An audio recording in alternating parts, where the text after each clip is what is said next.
ಅಸ್ಸಲಾಮು ಅಲೈಕುಂ ರಹಮತುಲ್ಲಾಹಿ ಬರ್ಕಾತುಹು.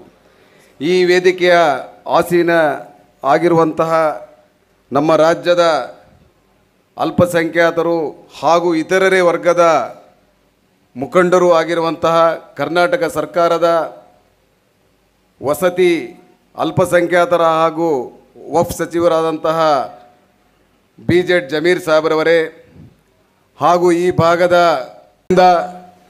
ಈ ಒಂದು ಕಾರ್ಯಕ್ರಮಕ್ಕೆ ಬಂದಿರುವಂತಹ ನಮ್ಮ ವಫ್ ಸಂಸ್ಥೆಯ ಮುತೊಲ್ಲಿಗಳು, ಕಾರ್ಯದರ್ಶಿಗಳು ಹಾಗೂ ಸದಸ್ಯರುಗಳು ತಮ್ಮೆಲ್ಲರಿಗೂ ನಾನು ಅಭಿನಂದನೆಯನ್ನು ಸಲ್ಲಿಸಿ ಈ ಒಂದು ಕಾರ್ಯಕ್ರಮವನ್ನು ಉದ್ದೇಶಿಸಿ ಮಾತನಾಡಲಿದ್ದೇನೆ. ಈ ಒಂದು ಕಾರ್ಯಕ್ರಮವನ್ನು ಆಯೋಜಿಸಿ ನಮ್ಮ ಕಾರ್ಯನಿರ್ವಹಣಾ ಅಧಿಕಾರಿಗಳು ಆದಂತಹ ಜೀಲಾನ್ ಮುಕಾಶಿಯವರು ಹಾಗೂ ಬಿಜಾಪುರ ಜಿಲ್ಲೆಯ DWC ಚೇರ್ಮನ್ ಆದಂತಹ ಡಾಕ್ಟರ್ ಕೌಸರ್ ಅವರು ಹಾಗೂ ಇಲ್ಲಿಯ ಜಿಲ್ಲೆಯ ವಫ್ ಅಧಿಕಾರಿಗಳು ಎಲ್ಲರಿಗೂ ನಾನು ಈ ಸಂದರ್ಭದಲ್ಲಿ ಅಭಿನಂದನೆಯನ್ನು ಸಲ್ಲಿಸ್ತಿದ್ದೇನೆ. ಈಗಾಗಲೇ ನೀವು ಸುಮಾರು ದಿನಗಳಿಂದ ನಿಮ್ಮ ಮೀಡಿಯಾದಲ್ಲಿ, ಸೋಷಿಯಲ್ ಮೀಡಿಯಾದಲ್ಲಿ ನಮ್ಮ ರಾಜ್ಯದಲ್ಲಿ 3-4 ತಿಂಗಳಿಂದ ಸತತವಾಗಿ ಸುಮಾರು 10 ಜಿಲ್ಲೆಗಳಲ್ಲಿ ನಮ್ಮ ವಫ್ ಸಚಿವರು ವಫ್ ಅದಾಲತ್ಗಳನ್ನು ಮಾಡಿ ಸಾಕಷ್ಟು ಸಮಸ್ಯೆಗಳನ್ನು ಬಗೆಹರಿಸ್ಕೊಂಡು ಬರ್ತಾ ಇದ್ದಾರೆ.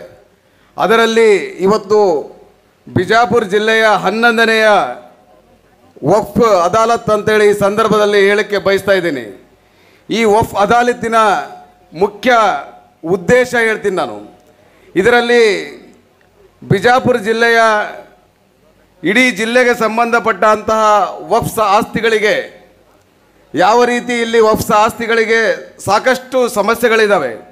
ನಾನು ನಮ್ಮ ಸಚಿವರ ಹತ್ರ ಬೇರೆ ಜಿಲ್ಲೆಗಳಲ್ಲಿ ಕಡಿಮೆ ಸಮಸ್ಯೆ ಇದ್ದಾವೆ, ಬಿಜಾಪುರ ಜಿಲ್ಲೆಯಲ್ಲಿ ಹೆಚ್ಚಿನ ಸಮಸ್ಯೆಗಳಿದ್ದಾವೆ, ಅದಕ್ಕೆ ನಾವು ಬಿಜಾಪುರ ಜಿಲ್ಲೆಯಲ್ಲಿ ಮೊದಲನೇದಾಗಿ ನಾವು ವಫ್ ಅದಾಲತ್ ಮಾಡಿದರೆ ಬಹಳ ಒಳ್ಳೆಯದಾಗ್ತಂತೇಳಿ ನಾನು ಕೇಳಿಕೊಂಡಾಗ ಆಯಿತು ಅಂತ ಒಪ್ಕೊಂಡು ಅವರತ್ತು ಈ ಅದಾಲತ್ತಿಗೆ ಚಾಲನೆಯನ್ನು ನೀಡಿದ್ದಾರೆ. ನಮ್ಮ ಕರ್ನಾಟಕ ರಾಜ್ಯ ವಕ್ಫ್ ಮಂಡಳಿಯಿಂದ ಇಡೀ ಜಿಲ್ಲೆಯ ಮುತೊಲ್ಲೆ ವತಿಯಿಂದ ಅವರಿಗೆ ನಾನು ತುಂಬ ಹೃದಯದ ಅಭಿನಂದನೆಗಳನ್ನು ಈ ಸಂದರ್ಭದಲ್ಲಿ ಸಲ್ಲಿಸಲಿಕ್ಕೆ ಬಯಸ್ತಾ ಇದ್ದೀನಿ. ಈಗ ಅವರು ವಫ್ ಅದಾಲತ್ತಿಗೆ ನನಗೆ ಕೇಳ್ತಾ ಇದ್ದರು, ವಫ್ ಅದಾಲತ್ ಹೋಗೋಕ್ಕಿಂತ ಮುಂಚೆ ಬಿಜಾಪುರ ಜಿಲ್ಲೆಯ ಸಮಸ್ಯೆಗಳು ನಿಮ್ಮ ವಕ್ಫ್ ಬೋರ್ಡ್ನಲ್ಲಿ ಏನೇನಿದ್ದಾವೆ ಅಂತ ನನಗೆ ಕ್ವಶನ್ ಮಾಡಿದ್ರು ಅವರು. ಅದಕ್ಕೆ ನಾವು ಮೊನ್ನೆ 20ನೇ ತಾರೀಕು ಕಳೆದ ಒಂದು ತಿಂಗಳ 20ನೇ ತಾರೀಕಿನಲ್ಲಿ ನಾವು ವಕ್ಫ್ ಮಂಡಳಿಯ ಸಭೆಯಲ್ಲಿ ನಿಮ್ಮ ಜಿಲ್ಲೆಗೆ ಬರೋಕ್ಕಿಂತ ಮುಂಚೆ ನಿಮ್ಮ ಸಮಸ್ಯೆಗಳು ಏನೇ ಇದ್ದರೂ ಅಲ್ಲಿ ನನಗೆ ಯಾರೂ ಕೇಳಬಾರ್ದು ಅಂತೇಳಿ ನನಗೆ ಅವರು ತಾಕೀತು ಮಾಡಿದಾಗ ನಾವು ಕಳೆದ ಒಂದು ಸಭೆಯಲ್ಲಿ ಸುಮಾರು 40 ಕಮಿಟಿಗಳನ್ನು ನಾವು ಈ ಬಿಜಾಪುರ ಜಿಲ್ಲೆಗೆ ಬರುವಂಥ ಎಲ್ಲ ತಾಲೂಕುಗಳಲ್ಲಿ ನಾವು ಕಮಿಟಿಗಳನ್ನು ಅಪ್ರೂವಲ್ ಮಾಡಿದ್ದೀವಿ. ಅಂತಹ ಅಪ್ರೂವಲ್ ಮಾಡಿದಂತಹ ಕಮಿಟಿಗಳನ್ನು ಸಹ ನಾವು ಜಿಲ್ಲಾ ವಕ್ಫ್ ಅಧಿಕಾರಿಗಳಿಗೆ ಈಗಾಗಲೇ ಕಳಿಸಿದ್ದೀವಿ. ಅದೇ ರೀತಿ ಸುಮಾರು 38 ಬೈಲಗಳು, ಅಂದರೆ ನಿಮ್ಮ ಒಂದು ಕಮಿಟಿ ಮಾಡೋಕ್ಕಿಂತ ಮುಂಚೆ ಸ್ಕೀಮ್ ಆಫ್ ಅಡ್ಮಿಷನ್ ಅಪ್ರೂವಲ್ ಆಗಬೇಕು, ಅಂಥ SOಗಳನ್ನು ಸಹ ನಾವು ಅಪ್ರೂವಲ್ ಮಾಡ್ಕೊಂಡು ಈ ಒಂದು ಸಮಾವೇಶಕ್ಕೆ ನಮ್ಮ ಸಚಿವರ ಮುಖಾಂತರ ತಮಗೆ ನಾವು ಕೊಡಲಿದ್ದೇವೆ. ಅದೇ ರೀತಿ ನಮ್ಮ ಹಮೀದ್ ಮುಷ್ರಿ ಅವರು ಈ ವೇದಿಕೆಯಲ್ಲಿದ್ದಾರೆ. ನೀವು ಬರಬೇಕಾದ್ರೆ ಸಚಿವರ ಹತ್ರ ಬರೇ ಕೈಲಿ ಕರ್ಕೊಂಬರಬಾರ್ದು, ನಮ್ಮ ಇದಾರೆಯಲ್ಲಿ ಸಾಕಷ್ಟು ಕೆಲಸ ಇದ್ದಾವೆ ಅಂತೇಳಿ ಒಂದು 25 ಇಡೀ ಜಿಲ್ಲೆಯ 25 ಮಸೀದಿಗಳ ಅವರು ರಿಪೇರಿ ಆ್ಯಂಡ್ ರಿನೋವೇಷನ್ಗಳ ಒಂದು ಅನುದಾನದ ಒಂದು ಪಟ್ಟಿಯನ್ನು ಕೊಟ್ಟಿದ್ದರು. ನಾನು ಅವರಿಗೆ ಸಚಿವರಿಗೆ ಹೇಳಿದೆ, ನಮ್ಮ ಸಮಾವೇಶಕ್ಕೆ ಅದಾಲತ್ತಿಗೆ ಹೋಗುವ ಮುಂಚೆ ನಾವು ಈ ಅನುದಾನವನ್ನು ಅಲ್ಲಿಗೆ ತೊಗೊಂಡು ಹೋಗ್ಬೇಕಂತೇಳಿ ಅವರು ಫಸ್ಟ್ ಸಹಿಯನ್ನು ಮಾಡಿ 25 ಮಸೀದಿಗಳ ಅನುದಾನವನ್ನು ಇವತ್ತು ಸುಮಾರು 1,25,00,000 ಅನುದಾನವನ್ನು ಅವರು ಮಾತನಾಡಬೇಕಾದ್ರೆ ತಮಗೆ ಅದರ ಒಂದು ಆದೇಶ ಕಾಪಿಯನ್ನು ತಮಗೆ ಮುಟ್ಟಿಸಲಿದ್ದಾರೆ.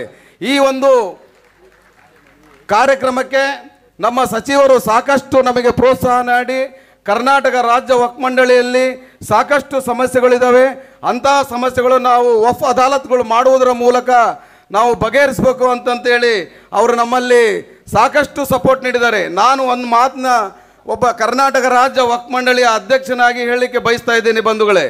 ಇಡೀ ನಮ್ಮ ರಾಜ್ಯದಲ್ಲಿ ಹಿಂದೆ ಸುಮಾರು ನಾನು ಕಮಿಟಿ ಒಂದು ಸಣ್ಣ ಒಂದು ಮಸೀದಿಯ ನಾನು ಅಧ್ಯಕ್ಷನಾಗಿ ಜಿಲ್ಲಾ ವಕ್ಫ್ ಬೋರ್ಡ್ ಅಧ್ಯಕ್ಷನಾಗಿ 3 ಸಾರಿ ನಾನು ಸತತವಾಗಿ ಕಾರ್ಯನಿರ್ವಹಿಸಿದ್ದೇನೆ. ಹಾಗೂ 1919ರಲ್ಲಿ ವಿಜಾಪುರ ಜಿಲ್ಲೆಯ ನಾನು ಹಿಂದೆ ಎಲೆಕ್ಷನ್ ನಿಂತಾಗ ಸುಮಾರು 67 ನನ್ನ ಮತಗಳು ಇಲ್ಲಿ ಬಿಜಾಪುರ ಜಿಲ್ಲೆಯಲ್ಲಿದ್ದವು. ನಮ್ಮ ಹಮೀದ್ ಮುಷ್ರಿವರಾಗಲಿ ಹಾಗೂ ನಮ್ಮ ತನ್ವೀರ್ ಪೀರ್ ಅವರಾಗಲಿ ಎಲ್ಲರೂ ಸೇರಿಕೊಂಡು ನನಗೆ 67ಕ್ಕೆ 67 ಓಟನ್ನು ಕೊಟ್ಟು ಗೆಲ್ಲಿಸಿ ಈ ಒಂದು ಹುದ್ದೆಗೆ ನೀವೆಲ್ಲರೂ ನಾನು ಈ ಒಂದು ಹುದ್ದೆಗೆ ನಾನು ಮುಟ್ಲಿಕ್ಕೆ ತಾವೆಲ್ಲ ಮುತೊಲ್ಲಿಗಳು ಕಾರಣ ಅಂತಂತೇಳಿ ಈ ಸಂದರ್ಭದಲ್ಲಿ ಹೇಳಲಿಕ್ಕೆ ಬಯಸ್ತಾ ಇದ್ದೀನಿ.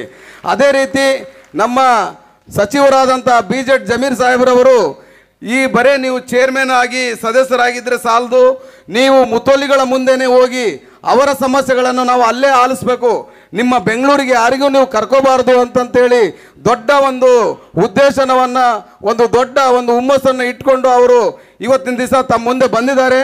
ಈ ಒಂದು ವಕ್ಫ್ ಅದಾಲತ್ ಬಗ್ಗೆ ಅವರು ಸಾಕಷ್ಟು ಮಾಹಿತಿಯನ್ನು ಸುಮಾರು 1 ಗಂಟೆ ಕಾಲಗಳವರೆಗೆ ಅವರು ಬಿಡಿಯಾಗಿ ಅವರ ವಕ್ಫ್ ಅದಾಲತ್ತಿನ ಸಮಸ್ಯೆಗಳನ್ನು ತಮ್ಮ ಮುಂದೆ ಇಡಲಿದ್ದಾರೆ. ನಾನು ಜಾಸ್ತಿ ಮಾತಾಡಕ್ಕೆ ಹೋಗೋದಿಲ್ಲ. ಈ ಒಂದು ಕಾರ್ಯಕ್ರಮವನ್ನು ಆಯೋಜಿಸುವಂಥ ಬಿಜಾಪುರ ಜಿಲ್ಲೆಯ ಎಲ್ಲ ಪದಾಧಿಕಾರಿಗಳಿಗೂ ವಕ್ಫ್ ಅಧಿಕಾರಿಗಳಿಗೂ ಮತ್ತು ಇಡೀ ಜಿಲ್ಲೆಯ ಎಲ್ಲ ಮುತೊಲ್ಲಿಗಳಿಗೂ ನಾನು ಮತ್ತೊಮ್ಮೆ ಅಭಿನಂದನೆ ಸಲ್ಲಿಸಿ ನನ್ನ ಮಾತನ್ನು ಮುಗಿಸ್ತಾ ಇದ್ದೀನಿ. ಜೈ ಹಿಂದ್, ಜೈ ಕರ್ನಾಟಕ.